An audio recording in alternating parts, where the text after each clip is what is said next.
أعوذ بالله من الشيطان الرجيم.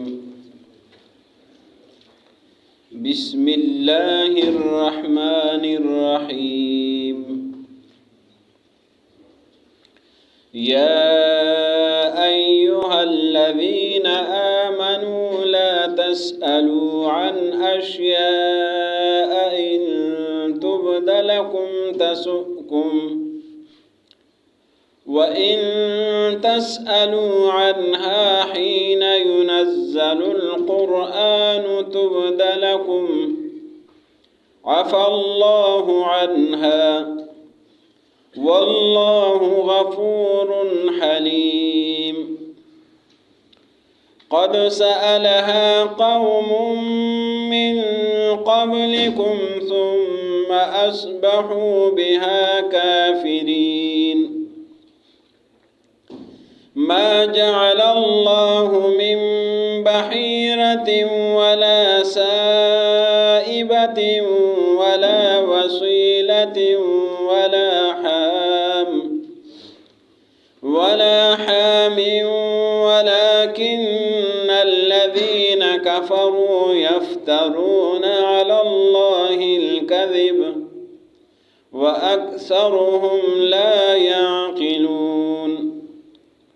وإذا قيل لهم تعالوا إلى ما أنزل الله وإلى الرسول قالوا حسبنا ما وجدنا عليه آباءنا أولو كان آباؤهم لا يعلمون شيئا ولا يهتدون.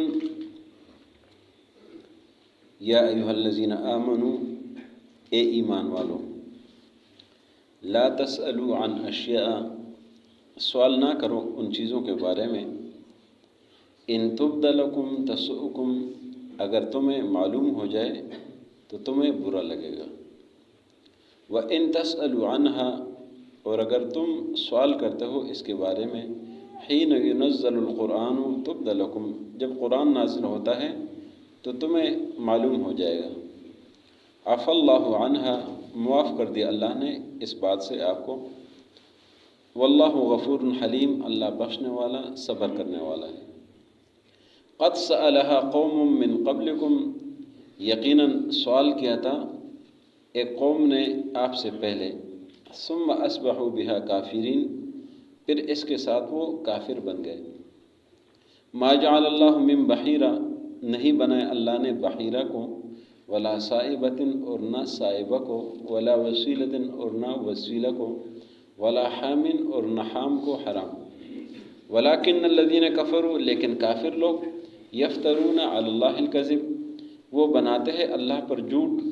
واکثرهم لا یعقلون، اور اکثر ان میں سے عقل نہیں رکھتے. وَإِذَا قِيلَ لَهُمْ، اور جب ان کو کہا جاتا ہے، تعالوا، آ جاؤ، اِلیٰ مَا أَنزَلَ اللَّهُ وَإِلَى الرَّسُولِ، اس کی طرف جو اللہ نے نازل کیا اور رسول کی طرف.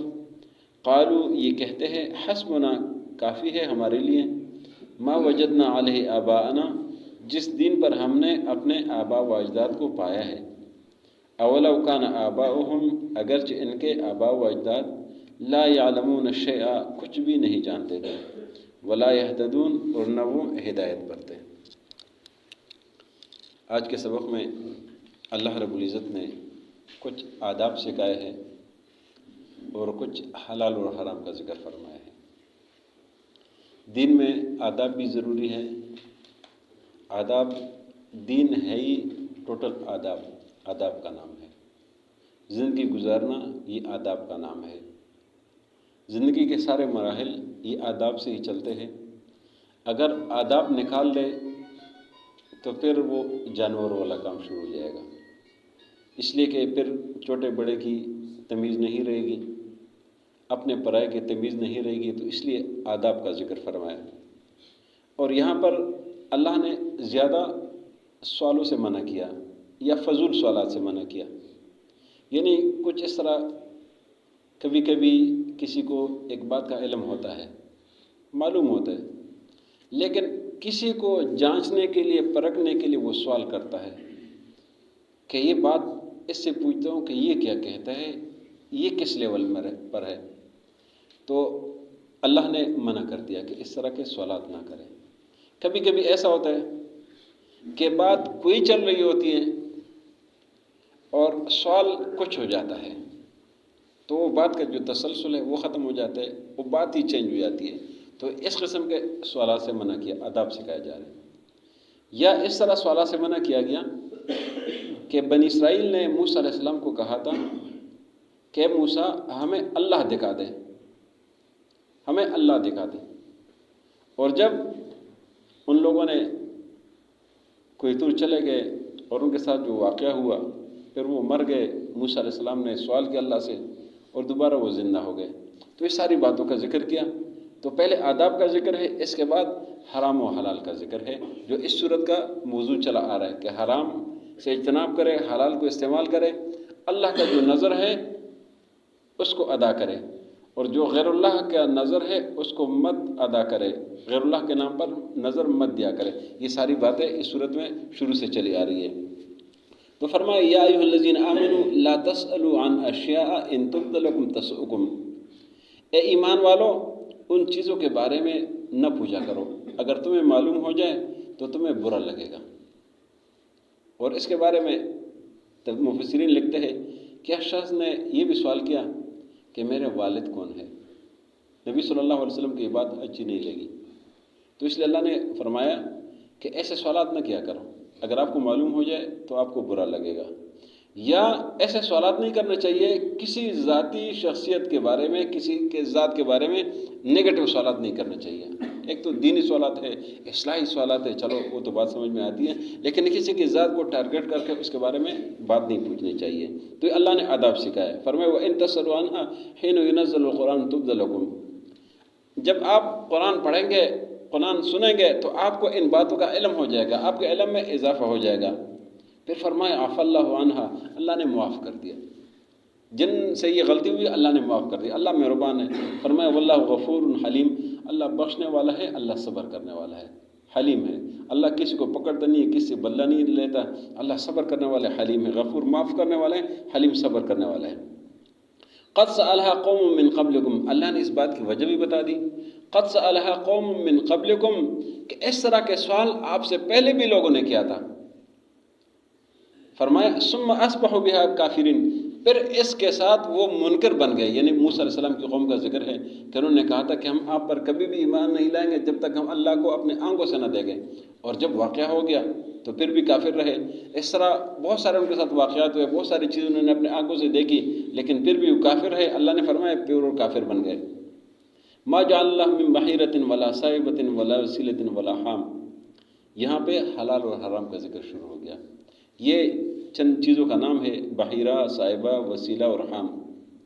یہ دراصل میں جانوروں کے نام ہے۔ بحیرہ اس جانور کو کہتے ہیں، اس اونٹنی کو کہتے ہیں جو 5 بچے جو ہے نا وہ بچیاں پیدا کر دے۔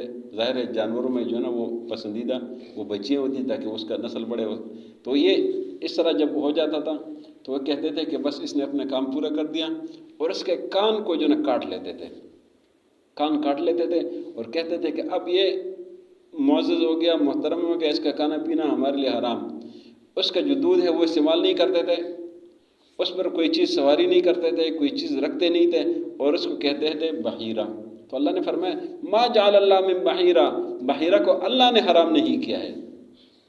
فرمایا ولا صائبہ، اور نہ صائبہ کو حرام کیا۔ صائبہ اس جانور کو کہتے ہیں کہ یہ لوگ جب سفر کے لیے جاتے تھے یا کسی کام کے لیے یا کسی بیماری کے لیے نظر مان لیتے تھے، منت مان لیتے تھے کہ اگر میں ٹھیک واپس آ گیا، میں بیماری سے ٹھیک ہو گیا، میرا یہ کام ہو گیا، تو میں اس جانور کو چھوڑ دوں گا۔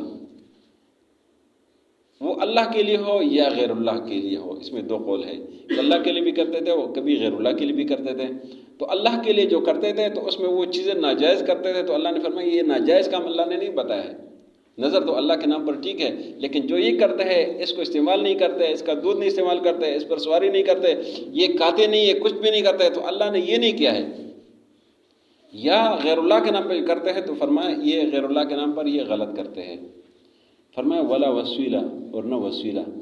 وسیلہ یہ اس جانور کو کہتے تھے کہ جو مسلسل 4 وہ مادہ پیدا کر لیتی تھی، اس کے بعد 5ویں نمبر پر اس کا نر پیدا ہو جاتا تھا، اس کو یہ وسیلہ کہتے تھے. اور اس میں اگر وہ 5ویں نمبر پر نر پیدا ہو جاتا تھا تو اس کو ذبح کر لیتے، وہ سارے مل کے کھاتے تھے، خواتین اور مرد.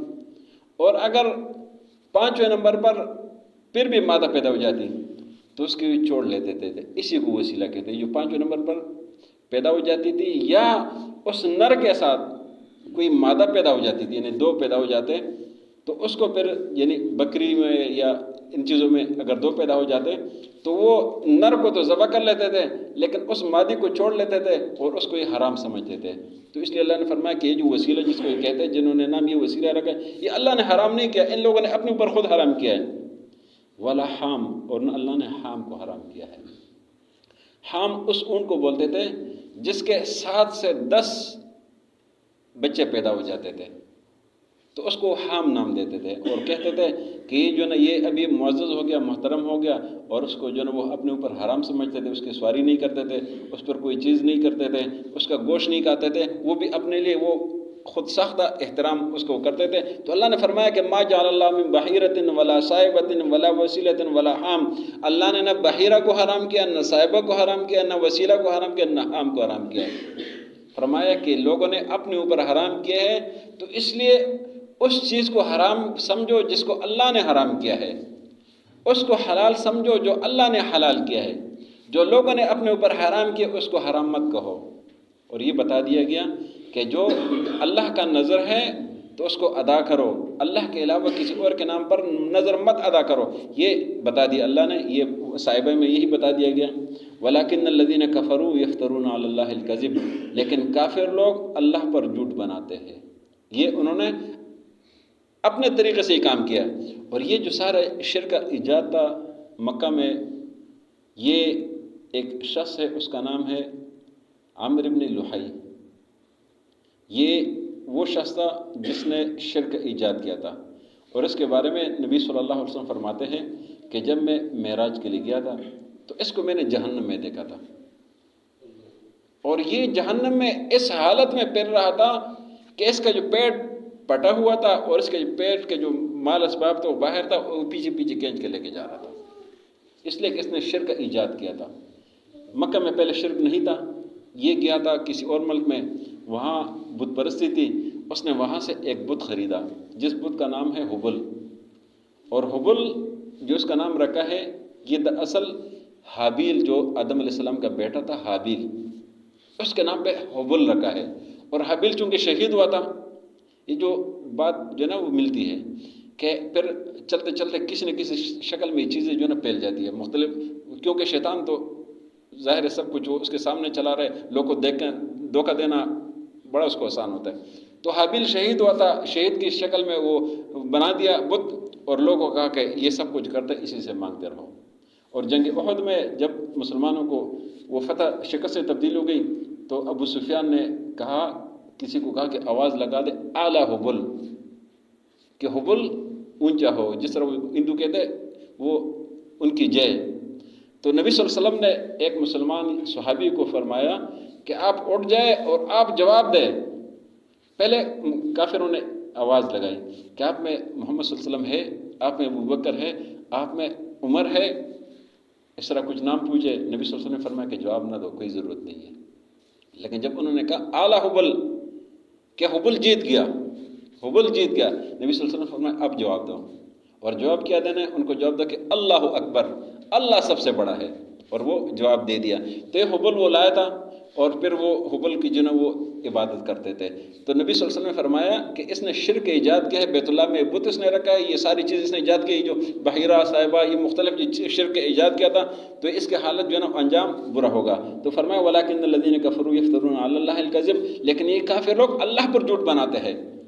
وَأَكْثَرُهُمْ لَا يَعْقِلُونَ. ان میں عقل نہیں ہے. اور عقل کہاں سے آئے گی کہ ایک شخص اپنے ہاتھوں سے بت بنائے یا پیسوں سے بت خریدے. اور بت کتنے کے خریدے؟ انڈیا میں تو عام ملتے ہیں. تو وہ بت 100 200 300 400 500 1000 روپے کا بت ہوگا، 1000 روپے کا بت خریدا پھر اس کی عبادت کرتے ہیں، تو ایسے شخص میں عقل کہاں سے آئے؟ یا وہ شخص جو مٹی سے بت بنائے یا پتھر سے بت بنائے پھر اس کی عبادت کرے تو اس میں عقل کہاں سے آئے؟ آج کل تو چیزیں بہت عام ہو گئی ہے نا، یہ ڈرامے تو گھروں میں چلتے رہتے ہیں، وہ بت پرستی ہوتی رہ رہی ہے، ہمارے گھر میں بھی چیزیں چل رہی ہے، تو جو بت وہ کرتے رہتے پوجا پاٹ، تو جس میں عقل ہو تو اس کی پوجا کیوں کرتا ہے؟ یہ تو عقل سے وقسم لا یعقلون۔ اس لیے اللہ نے فرمایا وَإِذَا قِيلَ لَهُمْ تَعَالَوْا إِلَىٰ مَا أَنزَلَ اللَّهُ وَإِلَى الرَّسُولِ، جب ان کو کہا جاتا ہے کہ آؤ اس چیز کی طرف جو اللہ نے نازل کیا، رسول نے نازل کیا ہے، قَالُوا حَسْبُنَا مَا وَجَدْنَا عَلَيْهِ آبَاءَنَا، یہ کہتے ہیں کہ ہمارے لیے وہ کافی ہے جس پر ہم نے اپنے آبا و اجداد کو پایا ہے۔ ان کو کہا جاتا ہے اللہ کی طرف آ جاؤ، اللہ کے رسول کی طرف آ جاؤ، قرآن کی طرف آ جاؤ، حدیث کی طرف آ جاؤ، صحیح دین کی طرف آ جاؤ، وہ کہتے ہیں بس ہم تو اپنے آبا و اجداد کے طریقے پر چلتے ہیں۔ تو یہ یاد رکھنا چاہیے کہ آبا و اجداد کا طریقہ اگر قرآن اور حدیث کے خلاف ہو، دین کے خلاف، اس کے اوپر نہیں چلنا چاہیے، اس لیے کہ پھر وہ کمقلی والی بات ہے۔ اللہ نے فرمایا اولو کان آباؤہم لا یعلمون شیئا، اگرچہ ان کے آبا و اجداد کو کسی چیز کا علم نہیں تھا۔ اگر آبا و اجداد عالم ہے، قرآن و سنت پر عمل کرنے والے ہیں، پھر ان کی اتباع تو بہت اچھی بات ہے، لیکن اگر نہیں ہے، غلط راستے پر چلتے ہیں، تو فرمایا اولو کان آباؤہم لا یعلمون شیئا، اگرچہ ان کے آبا و اجداد کسی چیز کو نہیں جانتے تھے، ولا یہتدون، اور نہ ہدایت پر تھے، تو اس لیے اگر آبا و اجداد غلط راستے پر ہوں تو ان کی اتباع نہیں کرنا چاہیے۔ اللہ عمل کرنے کی توفیق نصیب